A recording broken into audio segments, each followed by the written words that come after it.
Dear students, मैं संदीप सिंह, प्रवक्ता भौतिक विज्ञान एग्जाम स्पेशल जेपीआईसी में आपका स्वागत है। प्रिय विद्यार्थियों, यह हमारा विद्युत का पार्ट 3 है। इसके पहले आपको प्रकाश के 5 पार्ट में वीडियो अपलोड किए गए हैं। ऐसे वे विद्यार्थी जो उस वीडियो को नहीं देखे हैं, आप लोग उस वीडियो को देख लें। उसमें जो भी प्रश्न रखे गए हैं वहाँ से बोर्ड परीक्षा में निश्चित रूप से प्रश्न पूछे जाने हैं। तो आइए इस सेशन की शुरुआत करते हैं। प्रश्न नंबर 1 देखते हैं। आवेश के क्वांटीकरण से आप क्या समझते हैं? आवेश के क्वांटीकरण से आप क्या समझते हैं? क्वांटाइजेशन क्या है? देखिए, आवेश का क्वांटीकरण क्या है कि आवेश को भिन्न के रूप में प्राप्त नहीं कर सकते हैं। आवेश को सदैव एक पूर्ण संख्या के रूप में प्राप्त किया जा सकता है। इसके लिए एक वैज्ञानिक गैलमैन थे, जिन्होंने क्वार्क मॉडल दिया था। इन्होंने क्या दिया था? Quark model. इन्होंने बताया कि आवेश को भिन्न के रूप में प्राप्त किया जा सकता है, लेकिन अपनी इस थियरी को सिद्ध नहीं कर सके। जब वो सिद्ध नहीं कर सके तो उनका क्वार्क मॉडल जो था वो फेल हो गया। क्या हो गया था? वो फेल हो गया था। तो जो अंततोगत्वा क्वांटीकरण का सिद्धांत ही सफल हुआ। इसमें यह बताया गया कि आवेश को हम भिन्न के रूप में प्राप्त नहीं कर सकते हैं। यह एक पूर्ण संख्या होती है। Q बराबर plus minus n e, n बराबर 1 2 3 4 से लेकर के कोई भी डिजिट हो सकती है, लेकिन वो पूर्ण संख्या ही रहेगी। क्या रहेगी? पूर्ण संख्या रहेगी। आवेश के क्वांटीकरण में हमको ये जानकारी मिली कि आवेश को भिन्न के रूप में हम नहीं प्राप्त कर सकते हैं। आवेश सदैव एक पूर्ण संख्या के रूप में ही रहता है। आइए दूसरे प्रश्न को देखते हैं। इलेक्ट्रॉन सिद्धांत से आप क्या समझते हैं? मोस्ट इम्पॉर्टेंट प्रश्न है। जो भी प्रश्न आपको बताए जा रहे हैं बोर्ड परीक्षा में, इनके आने की प्रायिकता बहुत ज़्यादा है। देखिए, इलेक्ट्रॉन सिद्धांत क्या है कि इलेक्ट्रॉन सिद्धांत के अंतर्गत हम लोग जानते हैं कि यदि कोई भी एलिमेंट, कोई भी तत्व यदि धनावेशित होता है तो उस पर इलेक्ट्रॉनों की कमी होती है, और यदि ऋण आवेशित होता है तो इलेक्ट्रॉनों की अधिकता होती है। इलेक्ट्रॉनों की अधिकता होती है। जो बात समझ में आई, उदाहरण के लिए देखिए, जैसे सोडियम है, इसका परमाणु क्रमांक 17 है। अगर 1 प्लस लगा दिए तो 1 इलेक्ट्रॉन, जैसे इयारा होता है इसका, तो 1 इलेक्ट्रॉन इसमें कम हो जाएगा, और इसमें कितने इलेक्ट्रॉन हो जाएंगे?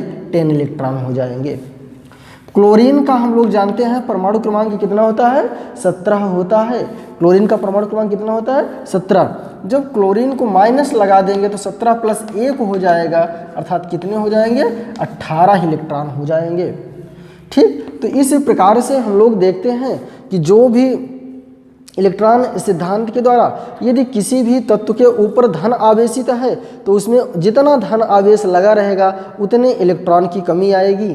जैसे मैग्नीशियम है तो मैग्नीशियम का 12 होता है और Mg+2 है तो उसमें 2 इलेक्ट्रॉन कम हो जाएंगे, 10 हो जाएगा।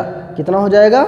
10 हो जाएगा। तो इलेक्ट्रॉन सिद्धांत से हमको ये जानकारी मिलती है कि जितने उस पर पॉजिटिव चार्ज रहेंगे उतने इलेक्ट्रॉन की कमी आएगी, और जितने नेगेटिव चार्ज रहेंगे उतने इलेक्ट्रॉन की बढ़ोतरी होगी। आइए अगले प्रश्न को देखते हैं। प्रतिरोध क्या है? सूत्र और मात्रक लिखिए। आप जानते हैं कि ओम के नियम में, ओम का जो नियम होता है I बराबर B/R होता है, लेकिन वो नहीं पूछा है प्रतिरोध क्या होता है। प्रतिरोध क्या है? विद्युत धारा के प्रवाह में, विद्युत धारा के प्रवाह में ऐसी युक्ति जो अवरोध का कार्य करे, जो अवरोध का कार्य करे उसे क्या कहते हैं? प्रतिरोध कहते हैं। आप ये देखिए, इसको तार को इस प्रकार से कर दिया जाता है। ये किसका कार्य करता है? अवरोध का कार्य करता है, और इसे हम क्या कहते हैं? प्रतिरोध कहते हैं। इसका सूत्र और मात्रक लिखिए। देखिए, I बराबर क्या होता है? B/R होता है, तो यहाँ से R बराबर क्या हो जाएगा? B/I हो जाएगा। इसका मात्रक देखिए, ये क्या हो जाएगा? वोल्ट हो जाएगा, और ये क्या? एम्पियर। वोल्ट अपॉन एम्पियर इसका मात्रक होगा। इसे हम क्या कहते हैं?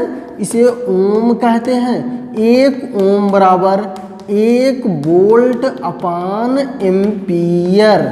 1 ओम बराबर 1 वोल्ट अपान एम्पियर होता है।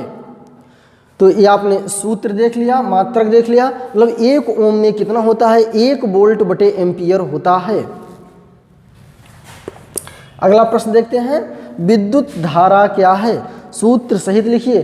देखिए विद्युत धारा क्या है, आवेशों के प्रवाह दर को, आवेशों के प्रवाह दर को विद्युत धारा कहते हैं। आवेशों के प्रवाह दर को विद्युत धारा कहते हैं। The flow of charge is called the flow of charge is called the electric current. सामान्य रूप से हम कह सकते हैं कि आवेशों के प्रवाह को the rate change of flow of charge the rate change of flow of charge is called the electric current. आवेश के प्रवाह दर को ही विद्युत धारा कहते हैं। तो आप सूत्र जानते हैं, I बराबर Q अपान T होता है, I बराबर Q अपान T होता है। तो Q अपान T इसका क्या हो जाएगा, कूलाम बटे सेकंड हो जाएगा, और I का क्या होता है, एम्पियर। तो 1 एम्पियर में 1 कूलाम बटे सेकंड हो जाएगा। यही विद्युत धारा का सूत्र सहित निगमन हो गया।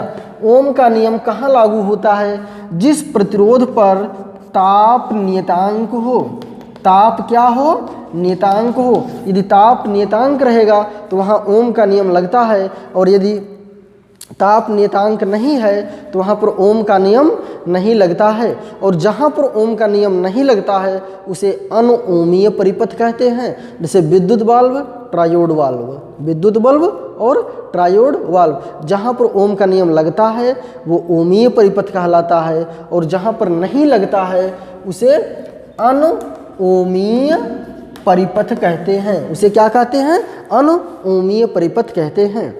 हम उम्मीद करते हैं कि वीडियो आपकी परीक्षा में बेहद महत्वपूर्ण साबित होगा। आप सभी लोग इस चैनल के माध्यम से जुड़ें और इस महत्वपूर्ण प्रश्नों के संग्रह का लाभ लें। Thank you very much.